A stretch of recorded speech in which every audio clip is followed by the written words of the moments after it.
So ಕಾಂಗ್ರೆಸ್ನಲ್ಲಿ ಜಾತಿ ಗಣತಿಯ ಜ್ವಾಲೆ ಜೋರಾಗ್ತಾ ಇದೆ. ನಾಳೆಯ ಕ್ಯಾಬಿನೆಟ್ನಲ್ಲಿ ಅಂತಿಮ ತೀರ್ಮಾನ, ವರದಿಯ ಸಾಧಕ ಬಾಧಕ ಚರ್ಚೆ ಮಾಡಿ ತೀರ್ಮಾನ. ಲಿಂಗಾಯತ ಮತ್ತು ಒಕ್ಕಲಿಗ ಸಚಿವರು ನಾಳೆ ಏನು ಮಾಡ್ತಾರೆ? ಒಪ್ತಾರಾ ಒಪ್ಪಲ್ವಾ? ಕ್ಯಾಬಿನೆಟ್ನಲ್ಲಿ ಭಿನ್ನರಾಗ ಸ್ಫೋಟವಾಗುತ್ತಾ? ಆಲ್ಮೋಸ್ಟ್ ಅದನ್ನು ಅಪೋಸ್ ಮಾಡ್ತಾರೆ. ನೋಡೋಣ.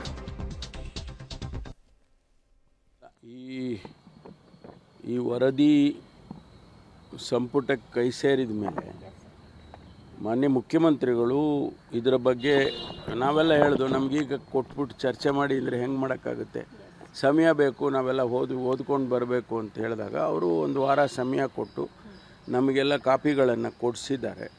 ನಾವೆಲ್ಲ ಅಧ್ಯಯನ ಮಾಡಿ ನಾಳೆ ಅಟೆಂಡ್ ಮಾಡ್ತೀವಿ. ಯಾರ್ಯಾರಿಗೆ ಏನೇನು ಅಭಿಪ್ರಾಯಗಳಿರುತ್ತೆ ಅದನ್ನು ಅವರು ಕ್ಯಾಬಿನೆಟಲ್ಲಿ ಹೇಳ್ತಾರೆ.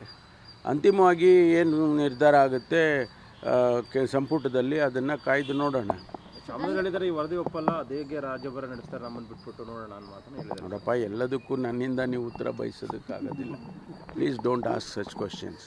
ಸಮೀಕ್ಷೆ ಏನಿದೆ ಅದು ಜಾತಿ ಗಣತಿ ಅಲ್ಲ. ಪದೇ ಪದೇ ಹೇಳ್ತಾ ಇದ್ದೀನಿ, ದಯವಿಟ್ಟು ಇದಕ್ಕೆ ಸೆನ್ಸಸ್ಸಿಗೆ ಕನ್ಫ್ಯೂಸ್ ಮಾಡ್ಕೊಳೋದು ಬೇಡ ಸಾರ್ವಜನಿಕರಲ್ಲಿ. ಸಮೀಕ್ಷೆ ಹಿಂದುಳಿದ ವರ್ಗದಲ್ಲಿ ಇರುವಂಥ ಶೈಕ್ಷಣಿಕ, ಆರ್ಥಿಕ ಹಾಗೂ ಸಾಮಾಜಿಕ ಸ್ಥಿತಿಗತಿಗಳನ್ನು ಎತ್ತಿಡುವಂಥ ಕೆಲಸ ಮಾಡಬೇಕಾಗಿರುವಂಥ ಸಮೀಕ್ಷೆ ಇದೆ ಅಷ್ಟೇ.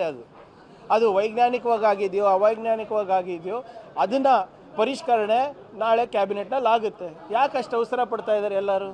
ನಾವು ಜಾಸ್ತಿ ನೀವು ಜಾಸ್ತಿ ಅನ್ನೋದು ಪ್ರಶ್ನೆ ಅಲ್ಲ.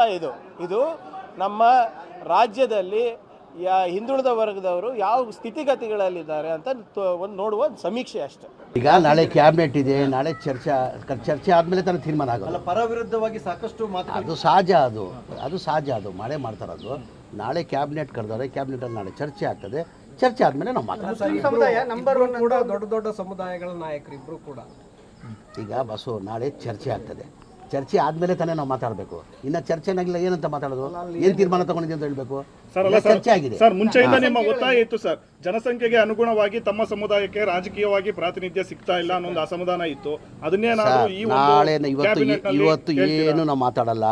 ನಾಳೆ ಚರ್ಚೆ ಇದೆ, ಚರ್ಚೆ ಆದಮೇಲೆ ನಾಳೆ ಮಾಧ್ಯಮ ಮಾತಾಡ್ತಾರೆ. ಈಗ ತೋರಿಸ್ತಾ ಇದೆ, ನೋಡೋ ನಾಳೆ ಚರ್ಚೆ ಆಗಲಿ ರೀ. ಯಾವುದೇ ಒಂದು ಸಮುದಾಯ ಸಂವಿಧಾನಬದ್ಧವಾಗಿ, ಅದು ಹಿಂದೂ ಆಗಲಿ, ಮುಸ್ಲಿಮ್ಸ್ ಆಗಲಿ, ಕ್ರಿಶ್ಚಿಯನ್ಸ್ ಆಗಲಿ, ಜನಸಂಖ್ಯೆಗೆ ಆಧಾರವಾಗಿ ಎಲ್ಲ ಸೌಲಭ್ಯಗಳನ್ನು ಕೊಡಬೇಕು ಅಂತ ಸಂವಿಧಾನದಲ್ಲಿ ಬಾಬಾ ಸಾಹೇಬ್ ಅಂಬೇಡ್ಕರ್ ಬರೆದಿರೋ ಸಂವಿಧಾನದಲ್ಲಿ ಅದು ಭಾರತದ ಪ್ರಜೆ, ಹಿಂದೂ ಆಗ್ಬೋದು, ಮುಸಲ್ಮಾನ್ ಆಗ್ಬೋದು, ಕ್ರೈಸ್ತರಾಗ್ಬೋದು, ಅವರೆಲ್ಲರಿಗೂ ಸಮವಾದ ಹಕ್ಕಿದೆ. ಹಕ್ಕು ಕೊಡುವಂಥ ಕಾಲದಲ್ಲಿ ಅವರ ಜನಸಂಖ್ಯೆ ಆಧಾರದ ಮೇಲೆ ಕೊಡಲೇಬೇಕಾಗ್ತದೆ.